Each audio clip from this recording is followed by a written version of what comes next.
Thank you for coming. It's Fitchburg Municipal Airport Commission meeting, February 15th, 2023.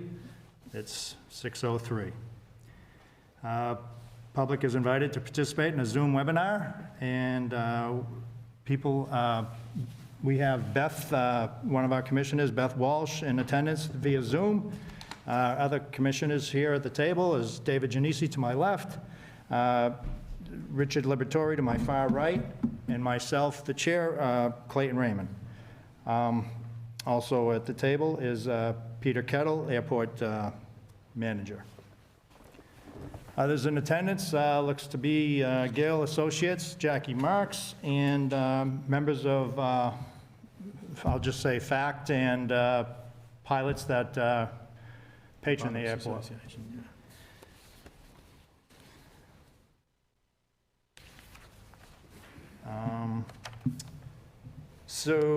There's, the public is invited to speak on, for a minute or two on any subject they would like. They have 2 minutes. If it's on the agenda, then I just assume you wait until the agenda item comes up. Does anybody wish to speak on anything that's not on the agenda?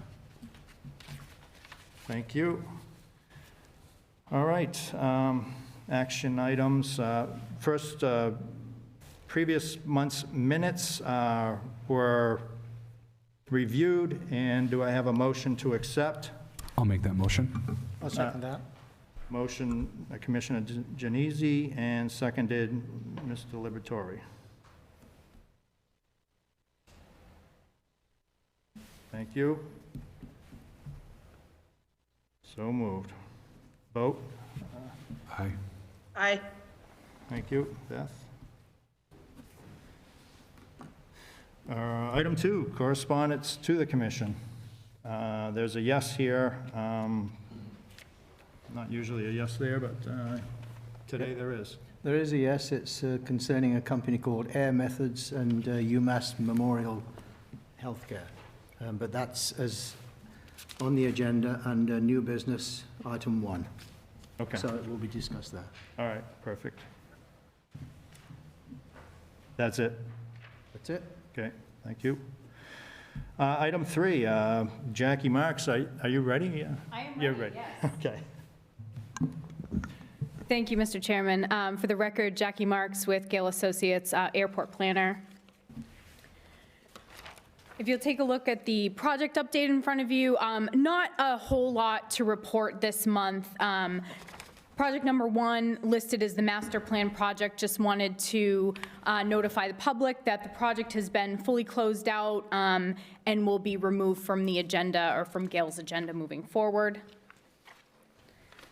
The environmental and wildlife hazard assessment project, page 2, project 2, we're still waiting on the grant offer from the FAA. We've followed up continuously with them, and it's in the hands of headquarters at this time, so it's really just a matter of waiting for headquarters to issue that grant offer. Any questions? Not a question, a comment, please. I actually spoke to Colleen Maylew, who's our contact with the FAA, and she said there's nothing she can do. It's in the pipeline, and as soon as it becomes available, we will get the grant. So we're looking basically to receive $295,000 for the next 5 years annually, and the EA and the wildlife hazard assessment is going to come out of that money. Thanks, Jackie. Thank you, Peter. Yep. And as soon as that grant, comes through, we'll of course hit the ground running. We're ready to go on that project at any point. Do they have a deadline for that, or is it just we sit around and wait? I was under the impression that it would come through much earlier than it has, but I know sometimes, just with year-end things and, all the other projects that headquarters has to review, sometimes it can take a little bit longer, but we did anticipate that it would be through by this point in time. Yeah. Yeah, I know when I saw the email, Peter asked Colleen, and she got back rather abruptly and correct. She did? Yep. So I was just curious, so, Yeah, well, we'll continue to follow up as Yeah. appropriate, though. Yeah, and, I'm sure you will. know. thank you. So really nothing on the wildlife hazard. I know, and EA right now, but I know that the commission had some questions with respect to drainage in the area for potential hangar development that was recently approved on the airport layout plan, and just wanted to notify the commission, I've spoken with Peter, I've spoken with you, Mr. Chairman, just about some of the drainage concerns that you have, and we're working, internally to, work on those issues, work through those issues, and help you out, get the answers you were hoping for, but I guess just wanted to bring that up in tonight's meeting and see if there were any questions in addition to what we had discussed previously. I know we're waiting, we're putting together an estimate of what the costs might be to develop the drainage in those areas, and we took some rough numbers today, and, for a full build-out of the drainage area, it probably would be anywhere, and again, this is if you constructed everything that was on the approved airport layout plan, which is, dozens and dozens of hangar buildings, so probably be, a lot less for a smaller area, but for a full build-out, probably anywhere between 250 to 350,000 with the drainage structures and everything that would be needed for permitting and things like that. That's dollars, guys. Yeah. So, and this is in the area of 0220, that whole area, so everybody understands. Thank you, Yeah. Jackie. Okay, any questions on that or anything else that I can help with, bring back to the office? So you mentioned to me earlier in the week, you'd really like to see what exactly the plans are for that area, so you can pinpoint. Yeah, What's going where? it's difficult to estimate the needs of the stormwater without really knowing what's going in. I mean, really to just calculate the, the water runoff or the drainage that would be needed or where the water would go or things like that. We would really need, some pretty finalized plans for anything like that. But, typically what's been done in the past and at other airports is the developer, usually with their engineering team, will calculate the drainage needs, and that will all be part of their project. I guess the question at hand would be, do we have an idea of where the water is going to collect, and do we have the space? Understood. Right. Understood. And, we can certainly work with the Yeah. commission on, developing, a conceptual idea of what that might be.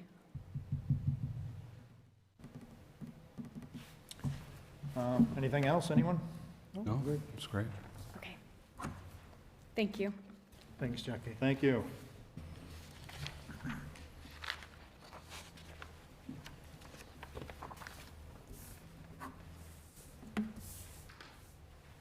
Item 4, Fitchburg Pilots Association, FAA, and Mass DOT. Peter? I did inquiry of Mr. Walton, and basically nothing other than what was presented at the last meeting. But I have an update for everybody. I've done the 7460, the Mass DOT aero requirement for the wings and wheels, and it's in process, and it's just got pending on the FAA website. So hopefully everything's going to be okay. I don't see why it shouldn't be, because it was done last year and everything went well, so, which is good. But that's just a little update for you. It's all been done, and we're waiting.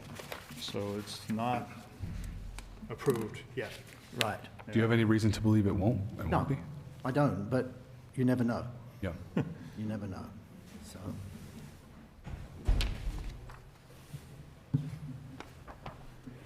All right, thank you, Peter. Item 5 is new business.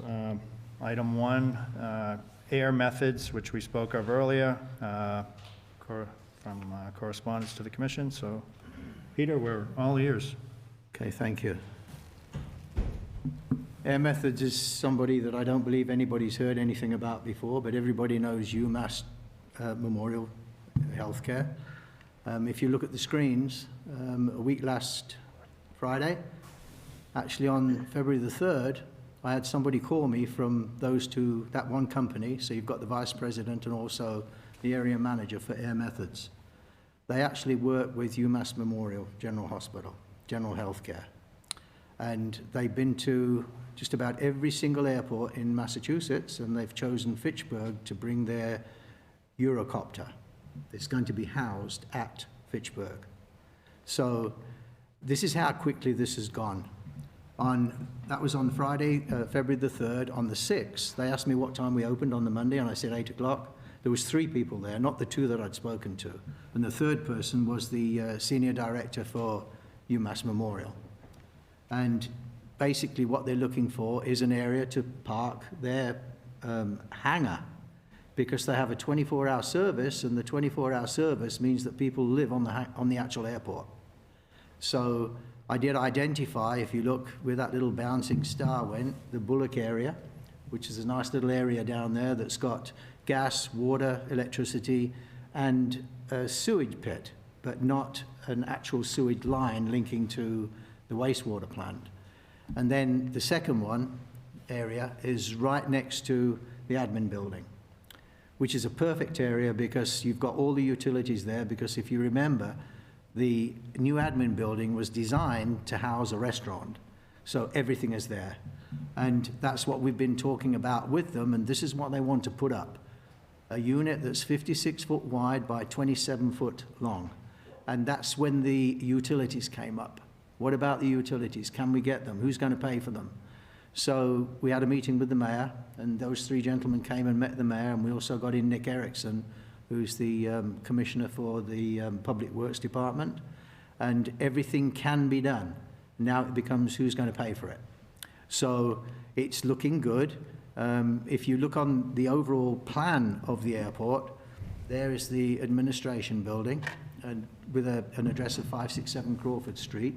They do want their own address number because it's medical and things have to be delivered there. That's where the newly proposed building is going to go, and it's only temporary.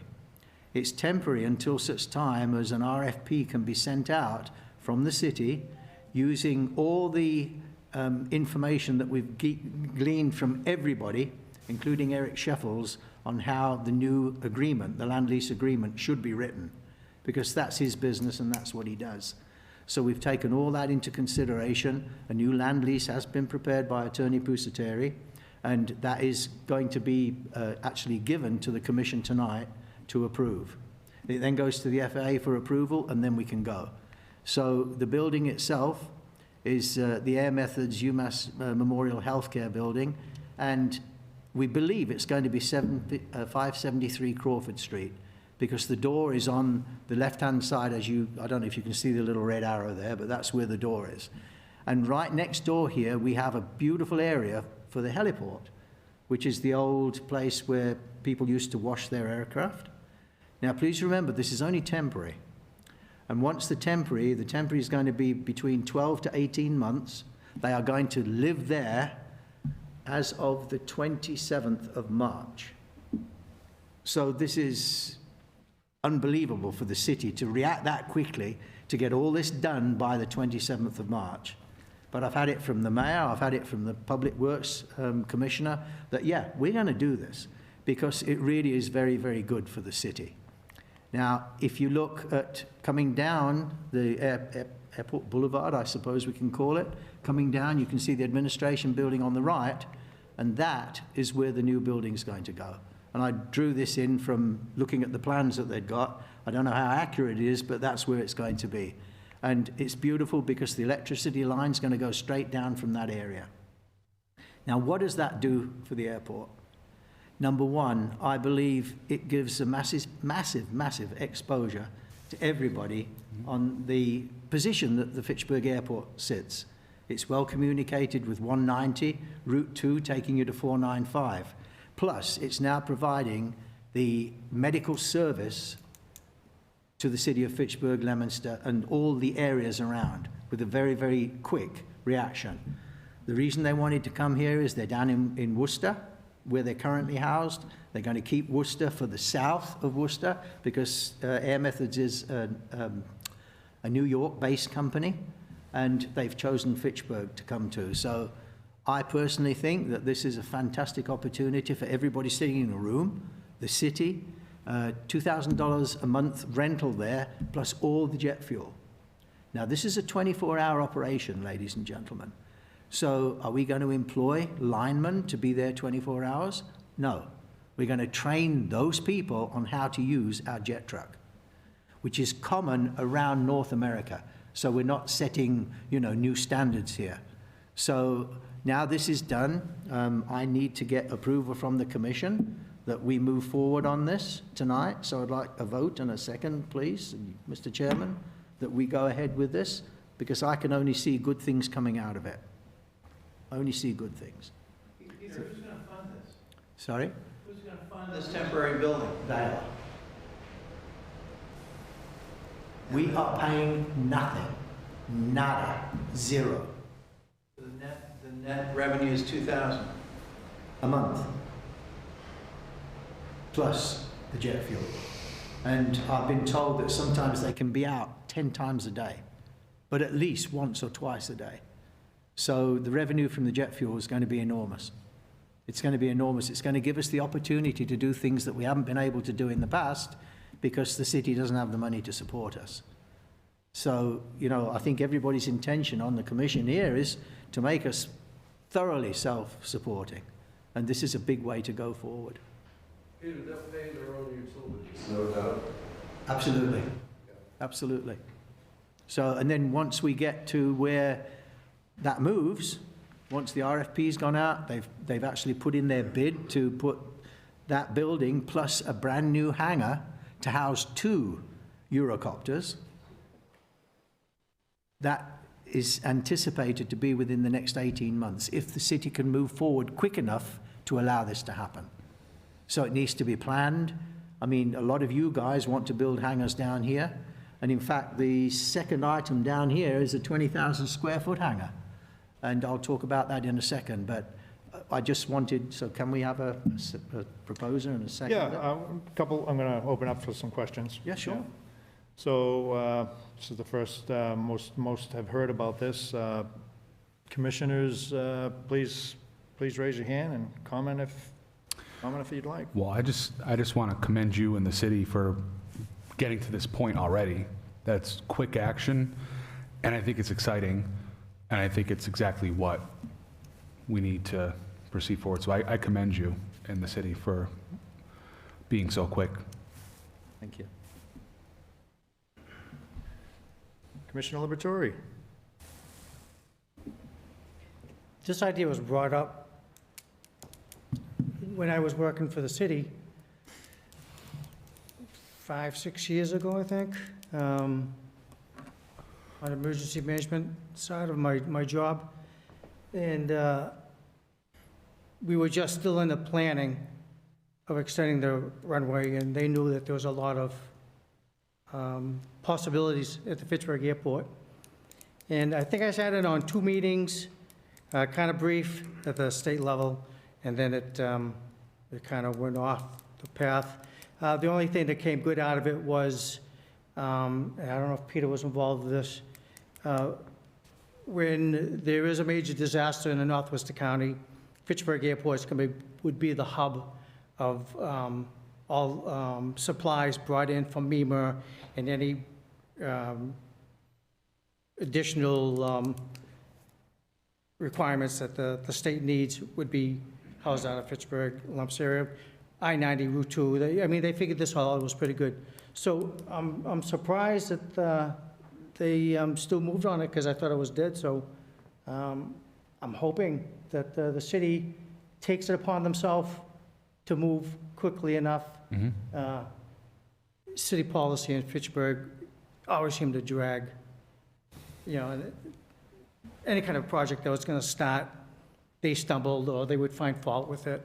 So I'm really hoping the city steps on this and moves it. This is great, because 43 years in the fire department, I could tell you I must have had at least 22 to 25 helicopters come in for serious accidents, and they always came out of Worcester. And sometimes, they'll fly out of Worcester and they come into Fitchburg, and Fitchburg's got a cloudy day or fog day, and they can't get into here because of weather changes. Having that based out of Fitchburg and taking care of the rural areas out here, great for the community, great for the Northwest County. Just add one- Excellent. I can't see Beth. Do you have her hand? She is. Oh, I'm sorry. Her hand is, yes, Beth. Yeah, I just want to say that I think that this is a necessary service for the area, and I think the fact that it's bringing in revenue, it just seems like a win-win for me, so, thank you. Mr. The Chair. prestige factor for Fitchburg, I think, is enormous, in all honesty. I had a meeting today with the mayor and the attorney, and the attorney now, even now as we speak, is most probably doing a license to make sure that this happens on the 27th. So all systems are go. Mr. Chair, if I can make one more go ahead, comment. It's nice to see that that parcel of land is being put to use, because I know for a long time, there was a discussion of, we're going to do a restaurant there, how do we make that work? So I'm happy to see that we've made lemonade out of lemons, and Yeah, at least for a few months, or half a year, or 2 years.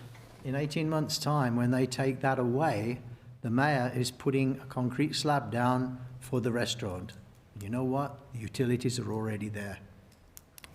So it's a win-win situation. more exciting news. It's great. So the city is on the hook for the utilities going to the building. I'm sorry, Mark, hold on. Peter? No, Mark. I'm asking you. Oh, I'm sorry, what was Yeah. the question? The utilities going to the building is on the city, Part of it is, and Yeah. part of it isn't. and do they understand that now? Yes, they Yeah, do. Yeah, Yes, they do. yeah. Yes, they do. Nick Erickson, the Commissioner for the Public Works, is doing the sewage and the water. Yeah. And at the moment, the electricity is going to be done by the new tenant. And the good thing is that because gas is only really needed in the winter, so there's not a big requirement to have a direct line put into that building, they're going to use the tanks, the propane gas, which makes a lot of sense. So Another, just a off-the-wall question. An ambulance going down to the helicopter, if that occurs, do they have access to the gate, or will They they will. have? That's they how- will, yes, That's common, they will. yeah. Thank you. Mark, go ahead. Sure. Mark Estabrook, Acton, Massachusetts, FACT president. Sounds exciting, so that's awesome. I would like to point out, bringing that facility on the field does violate the airport's minimum standards, which I know we're going to talk about a little bit later, but we should pay attention to that. Thanks.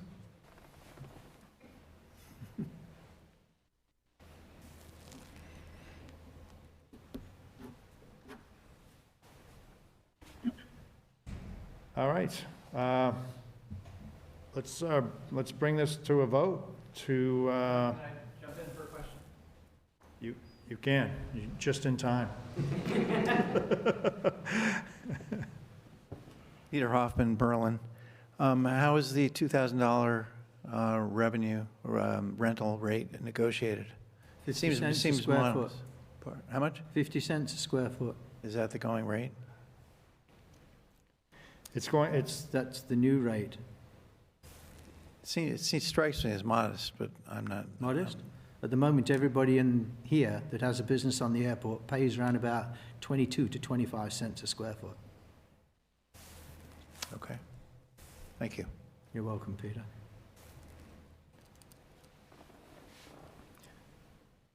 So, I just off of that, this temporary housing is going to be a $2,000 license fee for 18 or 24 months, Or 12 to 18. 12 to 18 months. Their ambition to build a hangar, to the best of my knowledge, is going to have to go out to a public bid. And that public bid will determine the dollar amount per square foot. And the commission can either accept it or not. Unlike a city bid where the bids come in and the highest bidder wins. The commission actually has a say on as to what happens. But it should be in line with fair market value. So the city will fund the construction and they'll rent, there'll be tenants? No. The tenants are going to build that building themselves. It'll be a land lease strictly. Permanent structure. Yes. The same as FACT at the moment, Peter.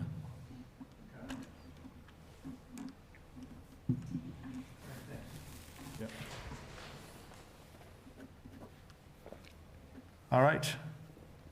Do I have a motion to move forward with at least the temporary living quarters and the helicopter to be stationed here at Fitchburg Airport? Make a motion. Second. Move forward.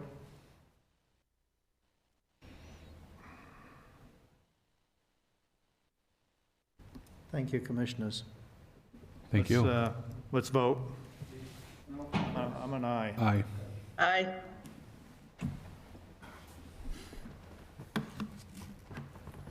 Mr. Chairman, just one question to Peter. Who on the city side is leading this? I mean, you're representing the airport, you're spearheading the whole thing? Yes, sir. Okay.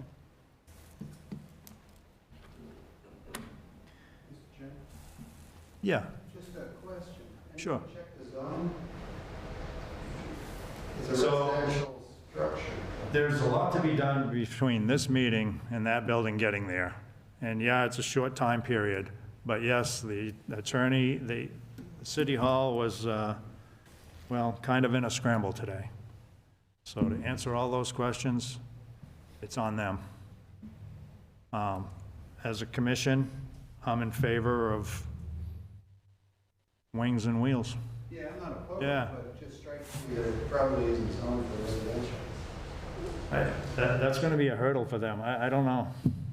I don't think it is, because it'll be approved by the FAA and MassDOT Aeronautics, because it is an emergency supply for the city. So It'll be interesting. that's what I've been told. Yeah. But we'll keep you informed, Mike.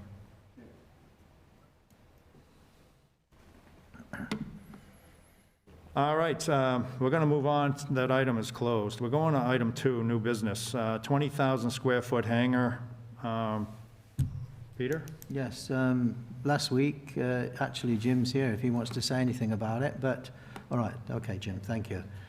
He actually brought somebody into the office, 2 people into the office with him, and the other owner, or the person that's interested, with the money, wants to build a 20,000 square foot hangar on the airport, on the old 0220, and basically they're waiting to see the new agreement, which has been put together by Attorney Pusateri, as I advised you a little bit earlier. And once that's been done, the RFP will be released with the new agreement on it, and all systems go. That's where we're going to need the help from Gail as well, obviously, because, you know, to put, number one, the new hangar for the Eurocopters, it needs to be strategically placed. And I believe it should be as close to one of the taxiways as possible, so that it can get out and not disturb anything, get onto the taxiway, which at the moment will be the unnamed taxiway, which incidentally is going to be repaved again by the end of 2025.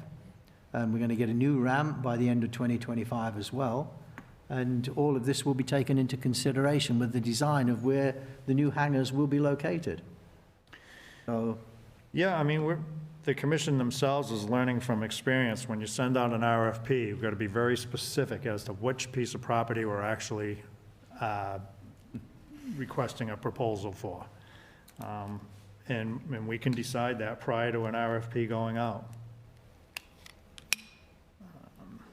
Along with the lease and hopefully updated minimum standards, but if they're not updated, they will be the old minimum standards.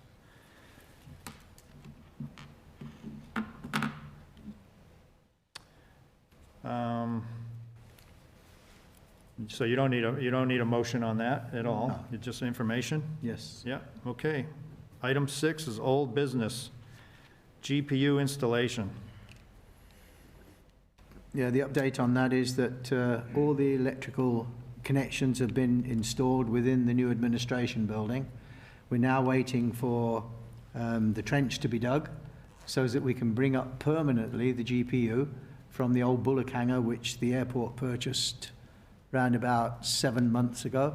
So we've got the GPU that will be standing in a little house in front of the new administration building. So any jet that comes in, the batteries are failing, we can start it up to get it off again. So we need to get the actual trench dug. We've had DigSafe come in, they've checked it all out. So we're just waiting for that to take place now. The ground's getting softer, so it's going to be easier, and hopefully within the next 2 weeks that will be installed for the GPU. Good news. Item B, Hangar 1 agreement. Attorney Pusateri has actually done what was requested of them. They requested a get-out clause because of the economic situation that people are in today. Yeah. And the Hangar 1 agreement is for 5 years plus 5 years plus 5 years with a 90-day get-out clause. And that applies to Twin City Automotive as well.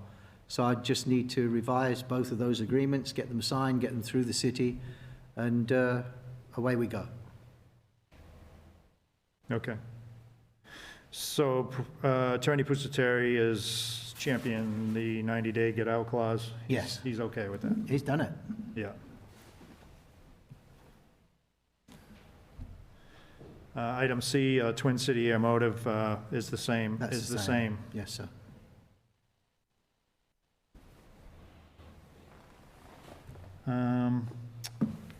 Good. All right, we're back to minimum standards, item D. I believe this is like the 90th day. So I'm being advised by the attorney to close this thing up. So if you have comments and questions, or want us to review anything, now is the time to turn them into the commission. Because we're not at liberty to discuss any further, as per Attorney Pusateri. Yeah.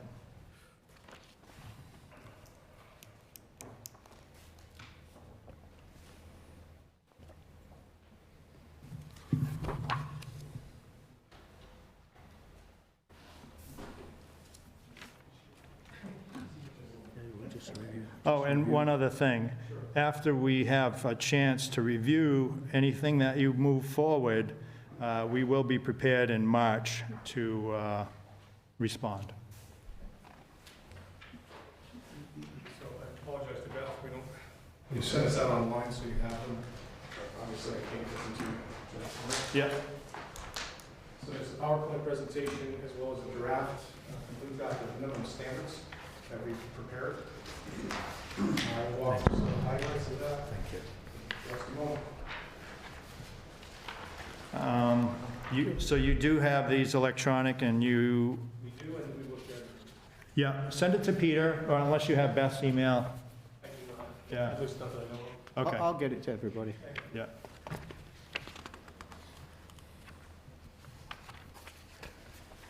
So again, if you want to go ahead and comment on any single item, or, No, what I'd like to do is to, I'm sorry, but we're not going to respond.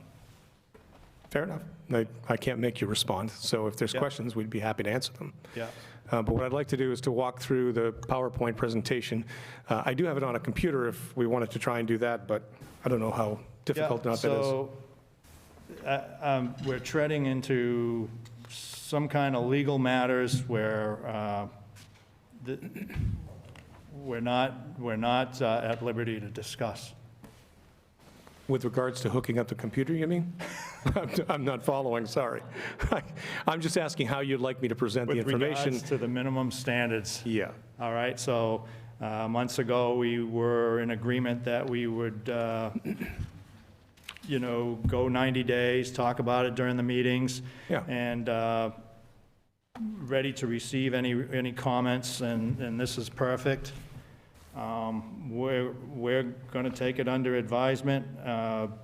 The attorneys are going to take it under advisement, and the mayor's office is going to take a look at it along with Peter Kettle. And we're going to return our answer in March. so I hear what you're saying. I will remind the commission of the discussions we've had in the past, and I don't know what the legal restrictions are that have been put on you, so I can't comment to those, but I will say two things. The commission itself said, hey, we'll give you the time, we want you to get it right, so let's take the time to get it right. We've taken that to heart, and we've put a tremendous amount of work into preparing what we have to review with you this evening. Also, the mayor was quite clear that he will give us the opportunity to have time for back and forth. We specifically addressed this concern of us presenting, no discussion, and then a decision. The mayor assured us that that would not be the case. There would be the opportunity. So I'm simply reminding the commission of those discussions, which are on record. Yeah. So if you don't mind, I'll walk you through what it is we've tried to accomplish with the draft of the minimum standards that we've prepared. I think we're better off not doing that. That's unfortunate. I feel awkward telling you this, Yeah. but it's what I've been advised to do. So I don't know what more I can say then at this point. If you're refusing to hear what it is we'd like to focus on and explain, then I guess you could open it up to other folks to talk, because what more can I say? Well, we have spoken back and forth for the last two meetings, three We have, really. yes, absolutely. We've asked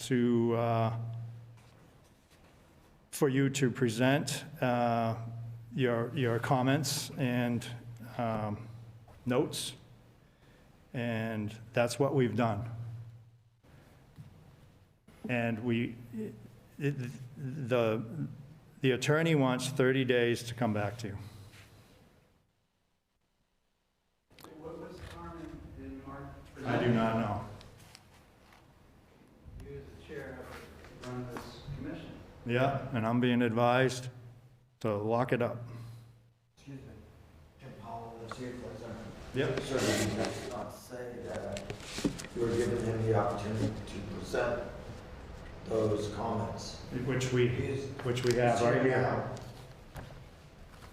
You didn't know you were getting that. He's here now to make the presentation. Yeah, Whether you respond to it or not, doesn't matter. You gave him the opportunity to make a presentation. yeah. Are you now reneging? on- No. I didn't ask,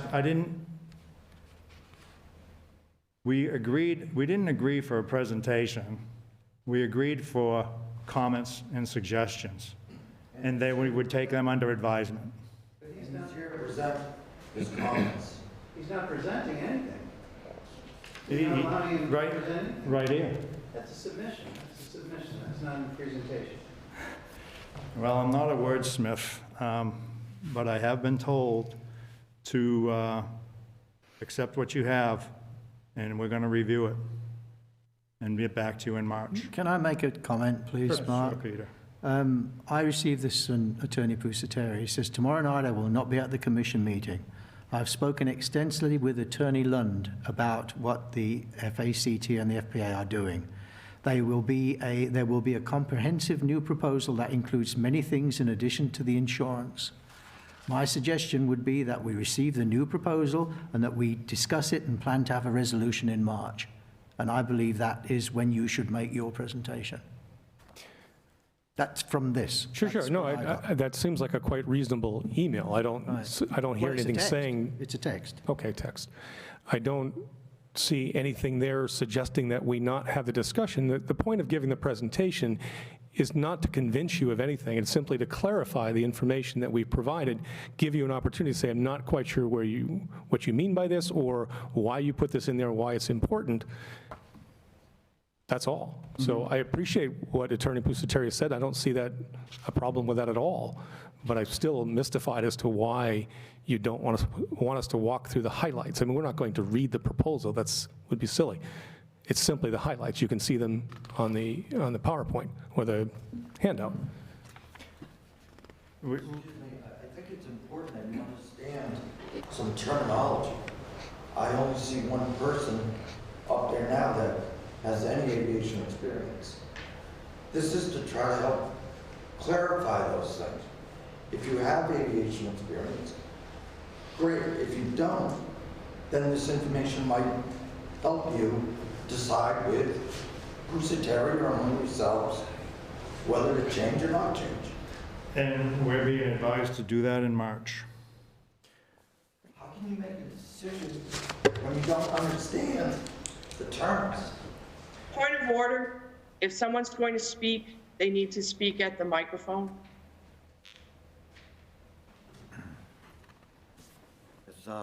Sorry, Jim Powell, the FCA Flight Center. I was just making a statement saying that he just said that he's trying to clarify and or give you highlights. It's there so you have knowledge, so you can make a decision. But if you don't understand the terminology of what isn't part of the aviation, then that's what he's here for. You can't make a decision without understanding the words, unless you have aviation experience. And much of this is being decided on by people without that aviation experience. He's only trying to give an understanding so you can make a fair decision on how you want to move forward. We're not looking, as he said, to change anyone's mind. It's to enlighten you. That's all. So I don't believe anybody's mind is made up at this point.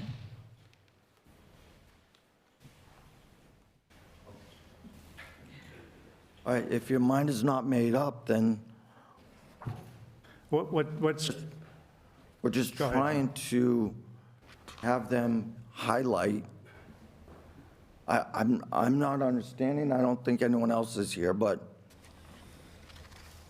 what is the harm of hearing the highlights of the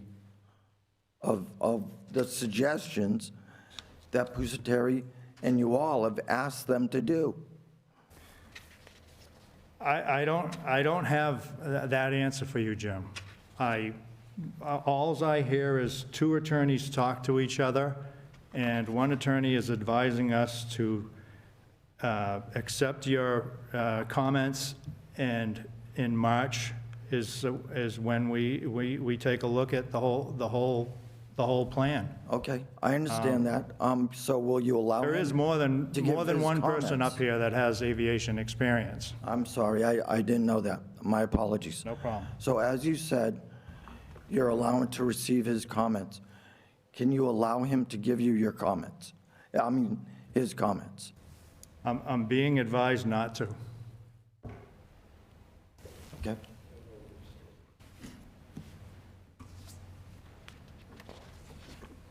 Mike McCallum from Ashby. It's really not a good look for a public body to not listen to the public when you invite the public to come for an issue that's on the agenda. This is not a surprise issue. This is on the agenda. So as a public body, there is no way for you to make a decision between now and March without discussion. You can't have a discussion without being in an open session. Yeah. So it doesn't make any sense to me, as someone who's been through hundreds and hundreds of public meetings, to have one of the major players in the whole thing to be at your meeting before you take a month off and think about what you're going to do, because the attorneys under open meeting law, can't go and circumvent the open meeting by going to each one and trying to get a decision, and then you come together and, you know what I'm saying? It doesn't happen, and it Yeah, won't. so it would make a whole lot more sense to take the written comments and the oral comments and hear them all so that you can all think about it for the next month. It makes sense not to comment if you don't want to comment, but it doesn't make any sense to say, it's too dangerous. It's a terrible look. I mean, what could be so dangerous about hearing what the tenants at the airport have to say?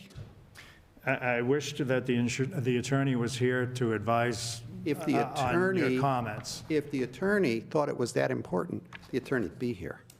I don't think you should, I think you should really take a vote of the board as to whether the folks here can speak, because I've never seen anything quite like this, where everybody just says, well, the lawyer says. What's the harm? Nobody's making any votes. There's no action here. That's it. So, to be clear, I don't think there's any intention on voting in March. I think the intention is to have a revised minimum standards in March that everybody can review. Go ahead. I may, Mr. Chairman. Noam Eisen. As someone who cares about government and knows a lot of people who care about government, shutting down a conversation before it even started raises the hair on the back of my neck. And I think it's going to make a lot of people ask a lot of questions and a lot more people be interested than might already be interested. My impression was that this is supposed to be a cooperative way for everybody who benefits from the airport, the city, the people who use it, the people who keep it vibrant, the people who run it, to come together and bring everybody's considerations to make a plan that works and keeps the airport a success. Heading off the input of one group of people is not how you create a cooperative, holistic document that's going to make anything a success. It's a way to drive things apart. I know you're under advisement from the attorney, and I don't know honestly enough about the structure of things to know if he is binding or their office is binding on you. I do know enough that this is not a good look for government, and it really, like I said, raises the hair on the back of my neck. And I think, I don't know how many people are here now. I don't know how many people may show up in March. I think the difference in the people will be a level of cooperativeness and engagement and respect. May I just comment, please? My understanding was that FACT and FPA were going to get together and they were going to give proposals to the commission so that we could look at it, or the commission could look at it and then come back with an item to discuss. And Mark, you've done that. You've given the document.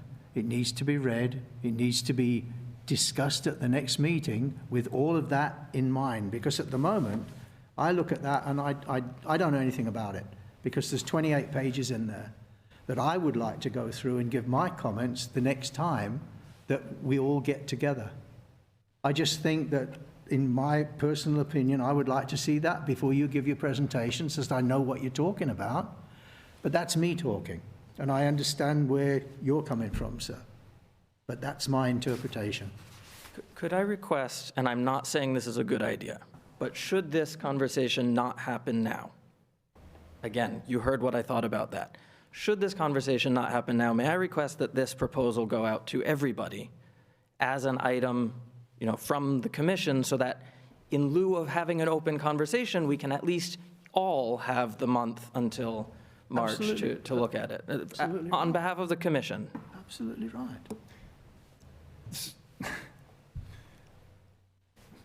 Thank you. Go ahead. Hi, I'm Mark Hollinger. Just a brief comment. The text Mr. Kettle read sounded like your attorney was asking you to receive the presentation. But what I thought I just heard was you asking Mr. Estabrook not to give the presentation. There's a disconnect. Your attorney asked you to receive it. To receive the documents. No, he asked you to receive the presentation. Is that not the word you said? Receive. He said discuss, conversation.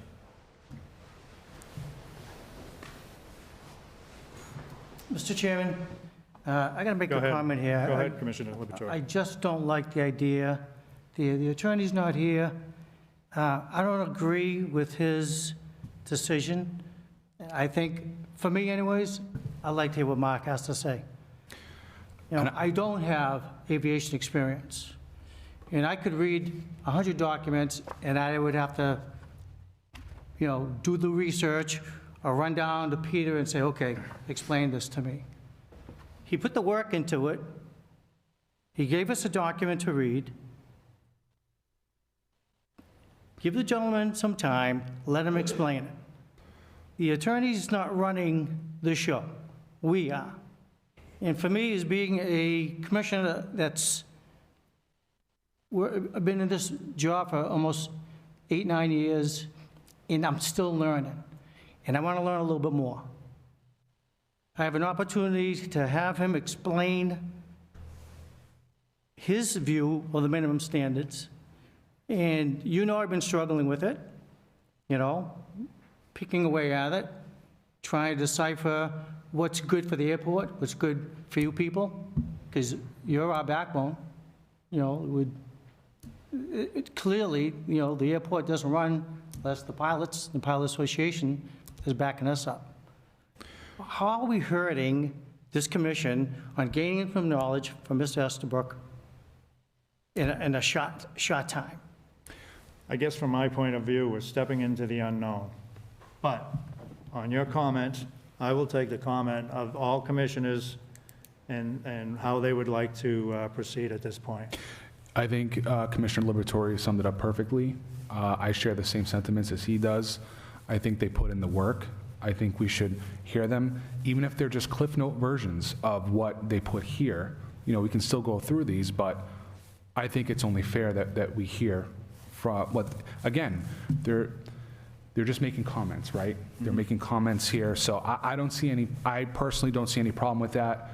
And if Mr. Busateri was a little bit more stern with his, he would have been a little bit more clearer. To me, it's a little vague to the commission to comprehend what he was directing us, Well, he is a lawyer. advising to do or not do. So I think we should hear the gentleman. Thank you, David. Beth Walsh? Yes, thank you. Not having had the benefit of having the conversation with City Solicitor Busateri, I don't know what the exact advice was other than the text that you just read. But I don't think that there's any harm in letting them explain what they're presenting, give us the sort of the Cliff Notes version of this tonight. I think that they're prepared to do that, and I don't see any reason why we can't allow them to speak. Thank you, Beth. Appreciate it. Should I just read this? Just for the record, it says, my suggestion would be that we receive the new proposal and that we plan to have a resolution in March. And for me, that's the new proposal. That's me as the airport manager, so. If I may, that's not the reading of the text. If you don't mind reading the full text again, it said conversation. I spoke with Attorney Lund. They will be a comprehensive new proposal that includes many things in addition to the insurance. My suggestion would be that we receive the new proposal and that we plan to have a resolution in March. I guess it comes down to interpretation. We have 3 commissioners here that would like to hear Mark Estabrook's explanation. I personally would like to hear it too. Again, I'm not one to step in the unknowns. So, Mr. Estabrook, if you'd like to speak and still willing to speak, we're listening. I think you dodged an open meeting law violation. Thank you for doing that. You're welcome. I chair a board back in my town and open meeting law training. I've had the same open meeting law training as you've had, and I think you've done the right thing. Thank you. Well, there's one. All right, thank you. So first, I think you know, but I want to be clear that it's not just me. There's a committee of us that's been working on drafting these things, which that part of that drafting is a lot of research in a lot of different areas. And then we've also had many of these folks here in a couple of meetings that we've gotten together where we've tried to align the positions and where the right balance is on what a minimum standard should be. So I'm fortunate to be the representative of these folks, but certainly this is not my effort per se. So what we provided you, obviously, was a complete draft of proposed minimum standards for Fitchburg and for the commission to consider. This is based upon the current draft, the one that Peter updated. So we took the most current draft. We looked at St. Mary's Airport. This is an airport south of us. It's similar to Fitchburg and was highlighted by EAA, the Experimental Aircraft Association, as being an exemplary minimum standards that they developed in collaboration with the residents at that airport as well as the commission at that airport. Similar to our situation, the first draft of standards the residents were not fond of, and that boiled up into a whole other discussion, and ultimately these standards came out, and at least what we've heard from EAA is they were all parties were fairly satisfied with what came out. And then lastly, of course, we went through a process of localization of the edits for Fitchburg, and also, by the way, the FAA advisory circulars. So there are circulars like 150, 5190-6 and -7 that speak to minimum standards and what they ought to contain and how they ought to manage things on an airfield. So wrapping all that together, we developed the full set of the minimum standards. So there are some fundamental principles that we followed in the drafting of these standards that I think are important. One is that GA is considered a valued and significant contributor to the financial health and the growth of Fitchburg. And we covered this in one of the previous commission meetings, and if that wasn't still the feeling of the commission, these might not be the right set of minimum standards, to be fair. These standards would not be appropriate for Boston, Logan Airport, right? They're not written that way. The other thing about the draft is we did focus on being minimum. They're not necessarily expected, and I think this is an important point. When you read these things, it is not the last shot you have at managing or putting limitations or expectations on the residents. You have a lease, and in this proposal you'll have something called a permit. These are the minimums, so they may not even be the expected standards. You can always go up from here, right? And that's why they call them minimum standards. Does that make sense? Which is in the current one, Mark. It does say that we expect you to, or try to expect you to achieve more than the minimum standard. They are, Peter. They do say that. We don't believe that those standards as outlined are truly minimum compared to what is required to run businesses today, but I'll speak a little bit more to that.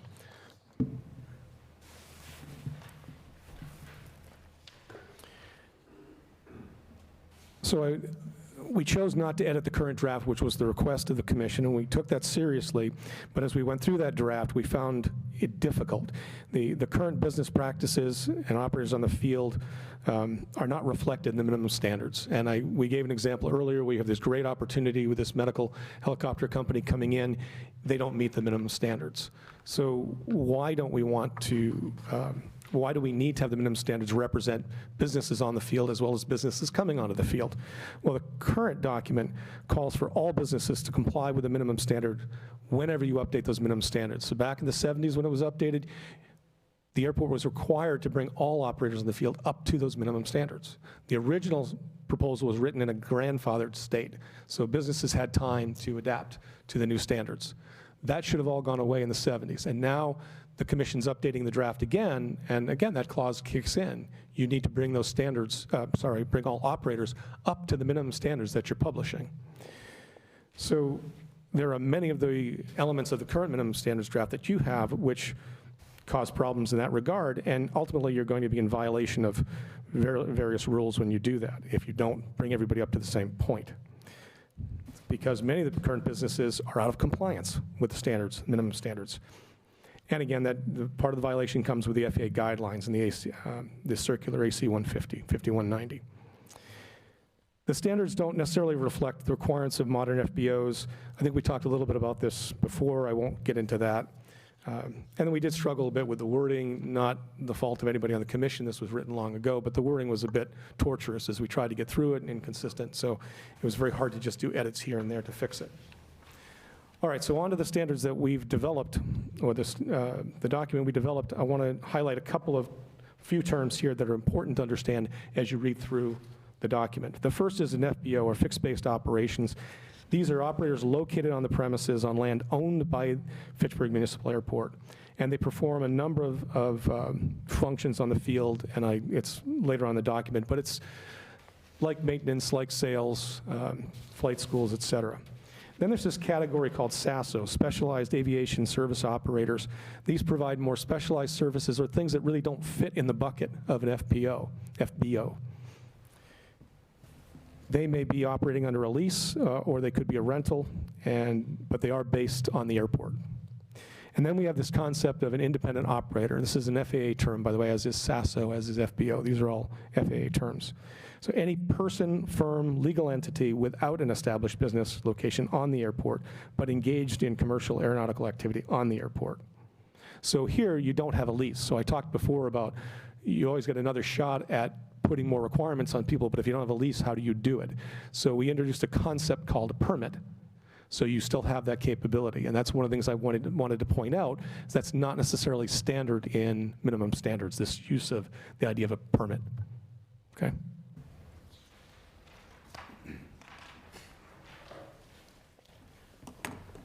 So the key points that we addressed which addresses some of those concerns, is that all FBOs operating Fitchburg must meet the minimum standards at the time of approval by the Airport Commission. And again, that's required by the current minimum standards. That's required as a basis for having non-discriminatory policies, which is highlighted in the current standards and draft of the standards, as well as previous drafts. So I think that's a consistent concept.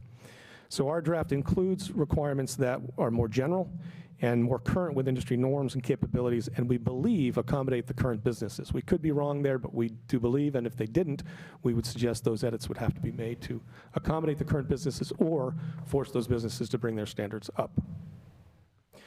All SASOs operating at KFIT must meet the minimum standards as agreed with the Airport Commission. These guys are typically less than an FBO, as I mentioned. Sometimes they are a mix of FBO services, but they're not covered under one specific FBO. Independent operators, these are non-tenant aeronautical services. They must apply for and receive a permit to operate at Fitchburg, again, in our proposal. There is an emergency exception, which I'll talk about in a minute, which I think is important for anything that's happening at the field. So on the next page is just examples of FBOs, aircraft sales, taxi or charter services, et cetera. SASOs, again, some examples of SASOs: avionics installation, service, repair. They don't typically need the facilities that you need for power plant repair or airframe repair. They can be much more mobile. They have much less equipment.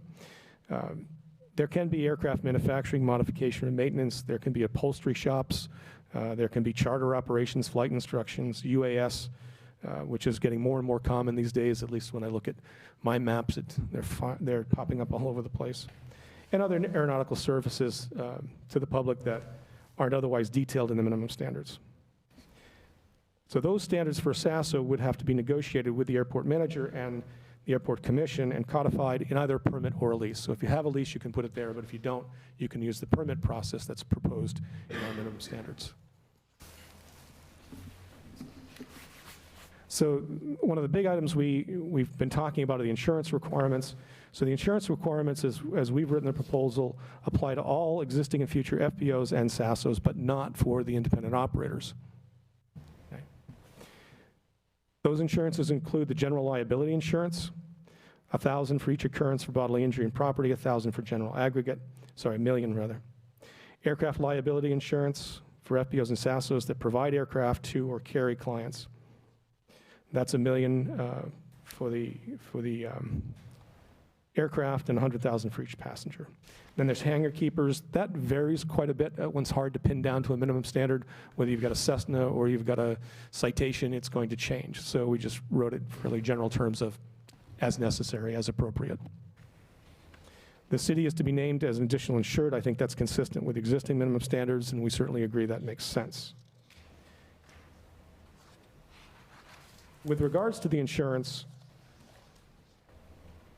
we believe that the limits that we just highlighted are typical of what current businesses on the field will have in place.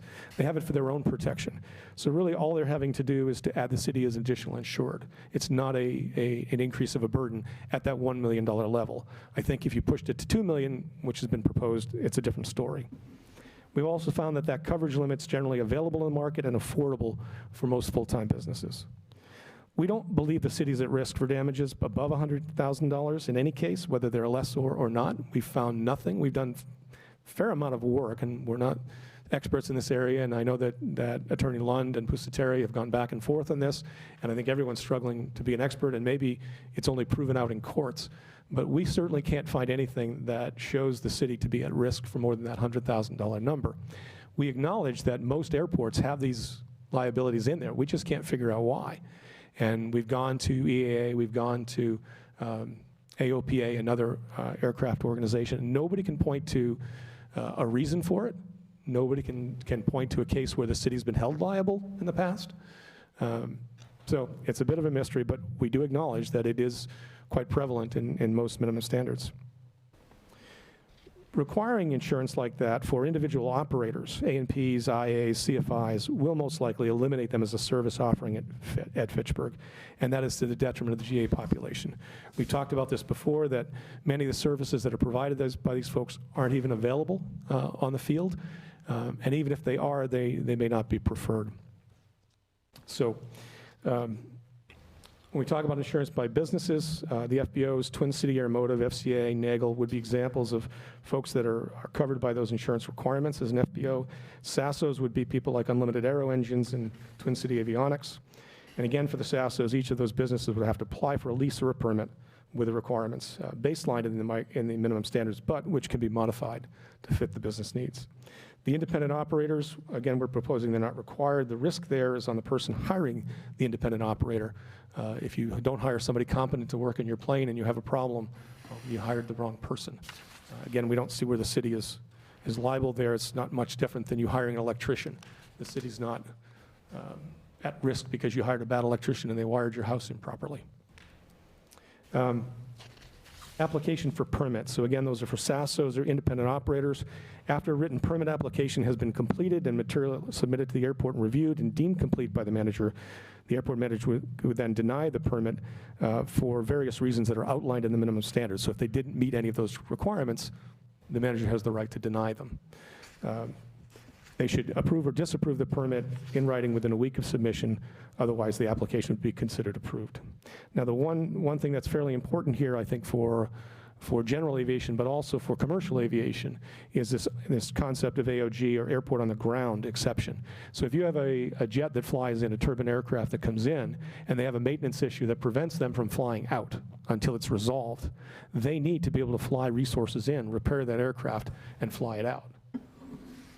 We don't have turbine services on the field. So there has to be some capability to accommodate maintenance to come on board, to come fly in and take care of those things. Now, very likely in the case of a turbine, they have the insurance requirements if that was an issue, but there has to be a way to do that in a very timely fashion. You can't wait a week or a month or come before the commission, that sort of a thing.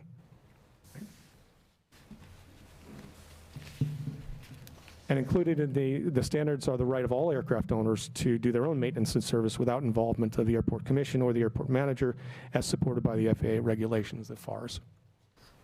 Okay. And as I mentioned before, I had an awful lot of people helping in all of this stuff, so if it's okay, Mr. Chairman, I'd like to ask if anyone has anything to add to that I might have missed that might be important. That's fine.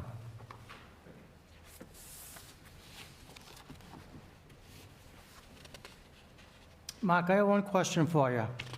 On the hangar keeper's liability insurance, is that only for business operating services that run out of the airport? Yes. Okay. And then the aircraft liability insurance is what each pilot has on his aircraft and the hangar that he houses it in? So in the minimum standards that we drafted, that liability insurance is what's required of the FBOs. Yeah. and of the SASOs, not of the individual aircraft owners. So individual aircraft owners will have insurance that's very similar to that. I have it on my aircraft, but that's not what's being addressed in the minimum standards.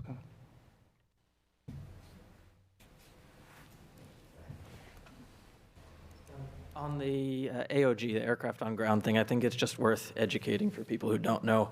Every different make and model of airplane has its own maintenance, its own parts, its own technicians that are trained for it.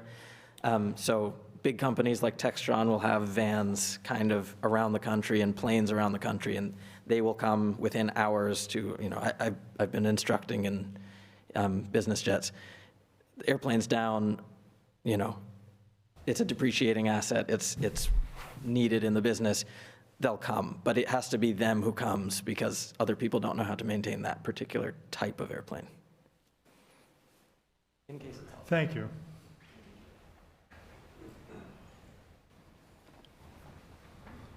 I'd just like to clarify or manage expectations of the crowd and the commission.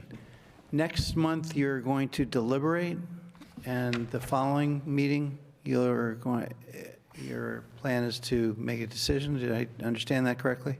That would be my hope. But I do not envision us voting on minimum standards at next month's meeting.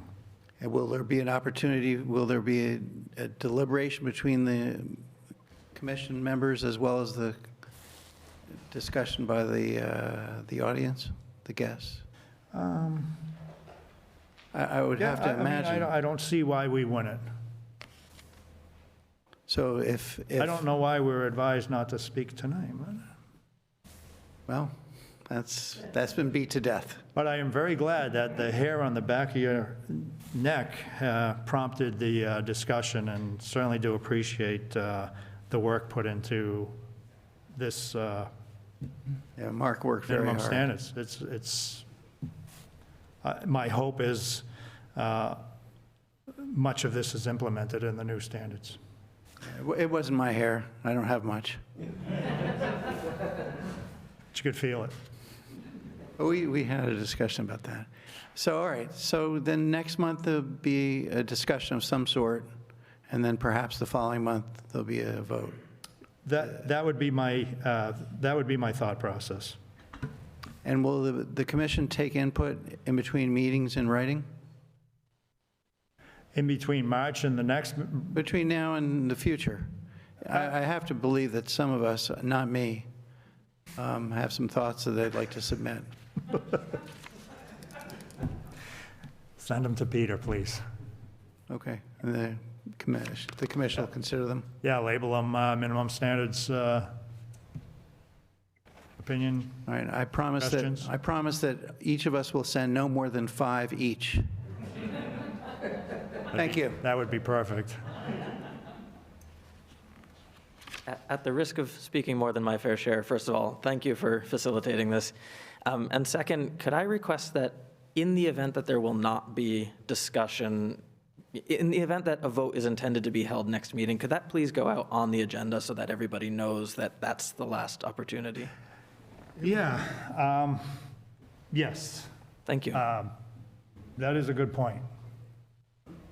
I think that's required by the open meeting law anyway. It likely is. Yeah. Vote on something, it has to be. Right, like tonight's the night.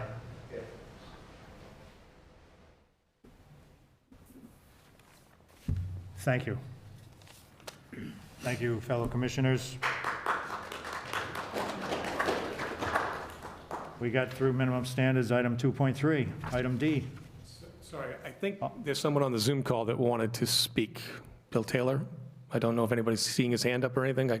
I've heard from some folks. Bill, are you there? I have no idea. Maybe he's got made in the audience member. He might be muted. Don't we have to be informed if someone's speaking virtually prior to? Yes. So, and was the What does prior to mean? prior to the meeting tonight? Like 2 minutes of? Is that when we were informed? I don't know.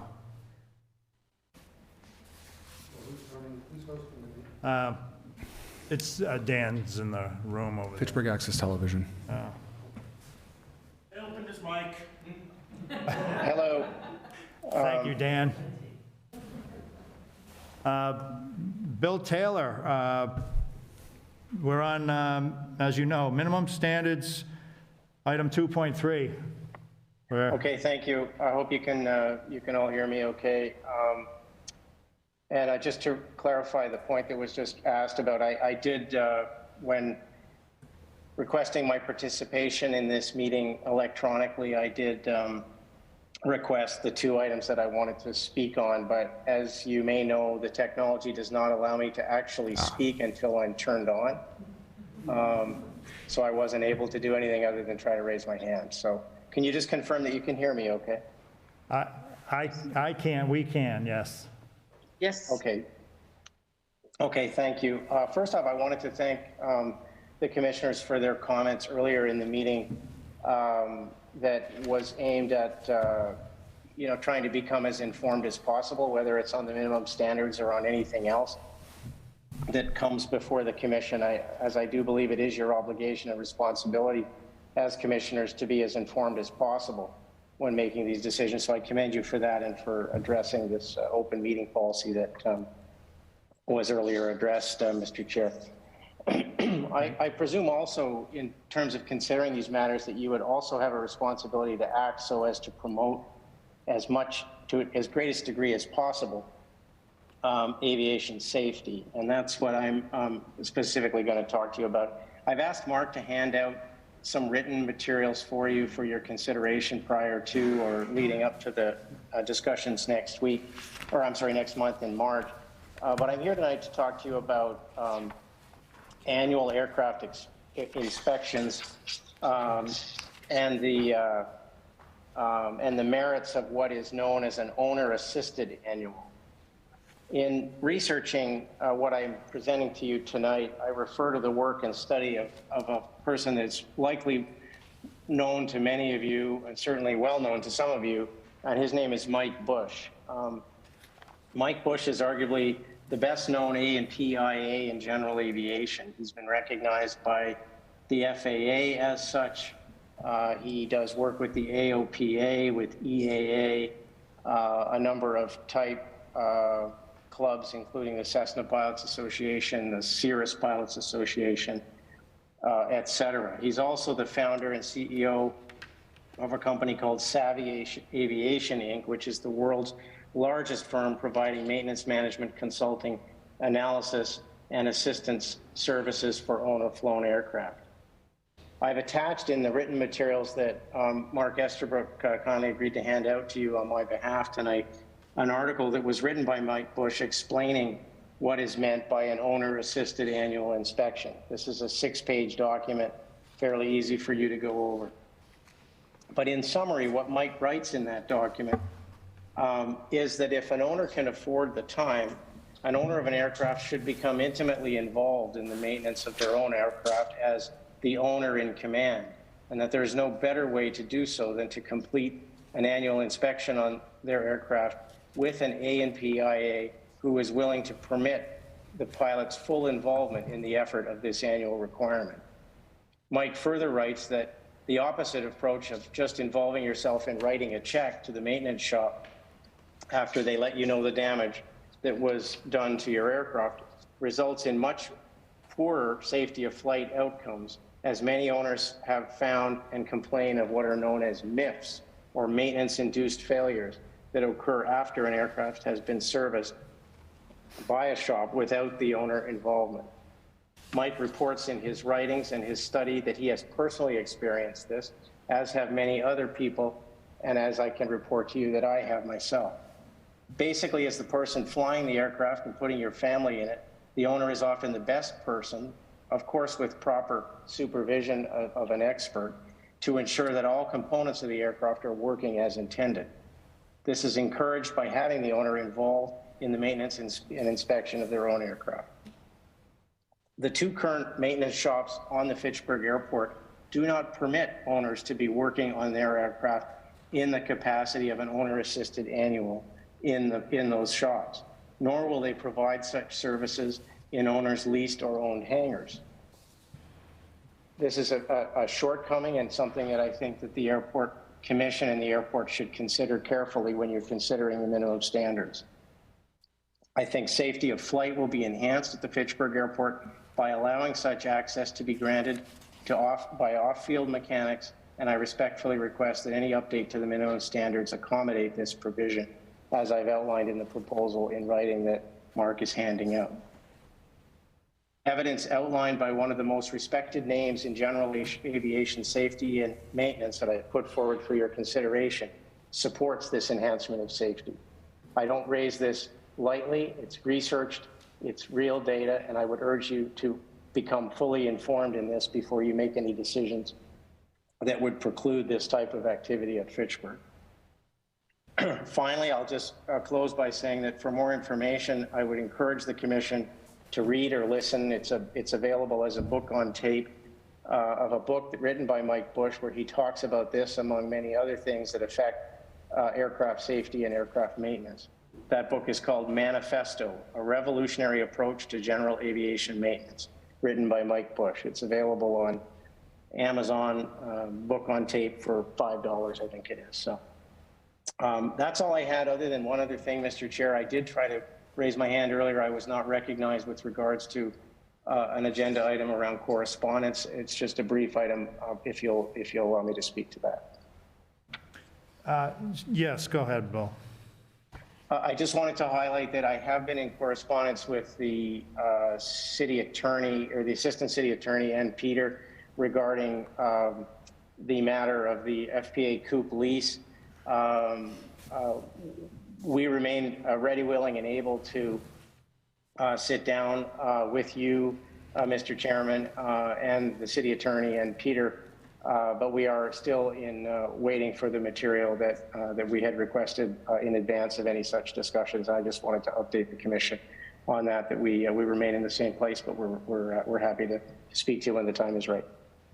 Okay, thank you for that. I believe that the information that we do have is ready, and I believe it's with the assistant solicitor. You should be hearing from her shortly.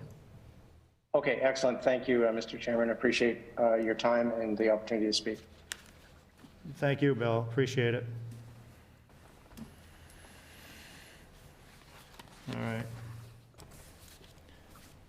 Minimum standards is almost closed. Hi. I'm going to tag on to Bill a little bit. Lori Seymour, Waltham, Massachusetts. Last time I spoke to you guys, I spoke to you about human factors. And the important thing that Bill brought up is exactly what I wanted to speak to with regards to safer aviation. The only way I have been able to learn about the plane that is new to me is through independent operators who are willing to teach me. I need them to be able to come to me and my airplane so that I make good decisions about what I do with that airplane, which affects everybody's safety, my passenger safety, safety of others at the airport, safety of those in the town. So when you think about the materials that Bill gave you, recognize that it's not just for pilots who have been doing this for years, it's also for new pilots like myself who are learning. And it's not easy to come by these learning experiences, right? And you want to be able to choose a good instructor, someone who's willing to be a mentor and a coach, someone who you work with that you can really have a connection with, who can help you along this journey so that you can become a very responsible and good aircraft owner. So I kind of wanted to bring those two things together because I did talk about the human factors before, but it really ties into what Bill's going into and being a safer pilot and a better aircraft owner. Thank you very much. Thank you. Item D, minimum standards, is Hurry up and say now it. behind us. Moving on. You're safe. Item E, mass development, Mary Jo. Yeah, Mary Jo actually tied that up at the last time. That Yeah. should not have been on the agenda. Should not have been on there. No. Thank you, Peter. Item F, RFP for land available lease agreement. That has been satisfied now by Mr. Sheffels, and the land lease agreement has been updated by the attorney, as I said earlier, and now we've got to go out with the RFP. Okay, so the commission needs time to review the The lease. new lease, yes. Yes. So we should expect that soon. I got it last night. Okay. So, All right, item G, the Pete's store. yeah, those next three items can come off. The Pete's store and the Convergent Energy, because the ALP's been approved. Yes. We now have non-aviation areas that we can actually have these people apply to an RFP once it Yeah. goes out. So, and Stephen Dyke, item I, that's been completed. He's now getting his what were they called? Benefits from the city. Very good. So, that's Good. good. All right, item F, financial review. Peter, anything that needs abatement, commitments or abatements? There's nothing for approval of commitments and abatements, but one thing that concerns me is that we have a couple of people that owe a lot of money to the airport, and I was going to request the attorney to send letters to those people to actually, either stop the lease or for them to pay the bills. It just seems like we have people that pay on time, all the time, on the day it's due. And we have others that don't. I mean, as gray as some of these leases are, and as lengthy as they are, the only clear understanding on every one of those leases is the day the lease dollar amount is due. So Which is the first of the month. this is frustrating. So that's 3, 4, 5 months worth of in arrears, Okay, you're just going to reach out to the attorney and Yes. see what we If can it's do? okay with the commission. It's all right. Well, let's have a motion to instruct the city solicitor to send this, I'm not going to mention the name, but this tenant, the overdue notice. Motion. Motion, second. All vote? Aye. Aye. All right. Thank you, Peter.